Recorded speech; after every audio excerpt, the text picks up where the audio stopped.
Je crois qu'on a globalement, avec l'innovation, avec les bonnes pratiques et la réglementation, trois facteurs qui vont dans le même sens pour une utilisation qui diminue. Donc globalement, on a baissé les utilisations en France entre 1999 et 2006 de 40% en fait au niveau des volumes de principes actifs vendus chaque année en France.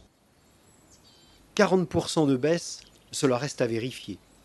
Mais M. Bocquet omet de préciser que certains produits actifs sont 100 fois plus concentrés que ceux datant de quelques années en arrière.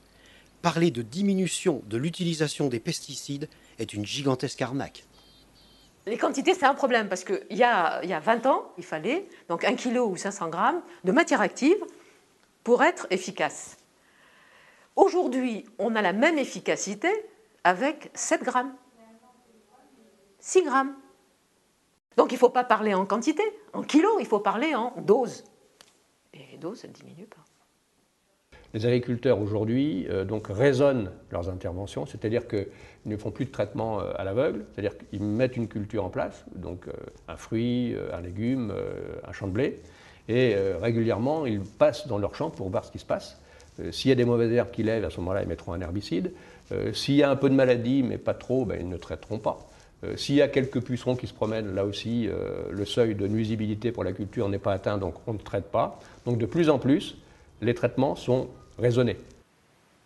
Précisons bien que l'agriculture raisonnée n'est qu'une variante de l'agriculture irraisonnée qui a sévi pendant 60 ans en traitant à l'aveugle, pour employer l'expression de M. Bocquet. L'agriculture raisonnée en France ne concerne que 0,1% de la surface agricole. L'association phare qui la promeut est une invention de l'UIPP datant de 1993. L'agriculture raisonnée adopta en 2007 le slogan « Avec l'agriculture raisonnée, semons la biodiversité ». Pourquoi se gêner? Les mots n'ont plus de sens, tout simplement. Et on est dans une société où, je crois, dans un monde où, à l'heure actuelle, sur le plan en tout cas des biotechnologies, les mensonges sont tellement immenses dans ce domaine-là, par rapport à la réalité, qu'ils sont obligés d'utiliser un vocabulaire qui nous empêche littéralement de prendre conscience de